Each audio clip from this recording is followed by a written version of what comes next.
సహోదరులు, ప్రభువు నువ్వు నిజంగా ప్రేమిస్తున్నట్లయితే నీ జీవితంలో నీ చుట్టూ తిరిగే ఏ కష్టము ఏ సమస్య కూడా నీకు సమస్యగా కనిపించదు. ఎప్పుడు నువ్వు ప్రభువును ప్రాణంగా ప్రేమించినప్పుడు.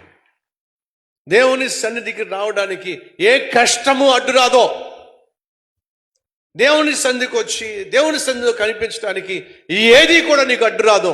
నువ్వు దేవుని నిజంగా ప్రేమించేవాడు అయితే ఒకసారి ఆలోచించు. నిజంగా దేవుని ప్రేమిస్తున్నావా? అయితే దేవుని సన్నిధికి రావడానికి అస్సలు ఆలోచన చేయొద్దు. కష్టం కావచ్చు, కొంచెం ఇబ్బంది కావచ్చు, ఆర్థికంగా సమస్య కావచ్చు, దారి ఖర్చులు ఉండకపోవచ్చు, కానీ వీటన్నిటినీ నువ్వు ఎదుర్కొని దేవుని సన్నిధికి వచ్చినప్పుడు దేవునికి చెప్తున్నా, ప్రభువా ఎంత కష్టమైనా ఎంత సమస్య అయినా నిన్ను మాత్రం విడిచిపెట్టి నేను ఉండలేను అని ప్రభువు సెలవిస్తే ప్రభు అంటాడు తెలుసా, నిన్ను మాత్రం విడిచిపెట్టి నేను ఉండగలనా ఏమిటి చెప్పు అంటాడండి దేవుడు.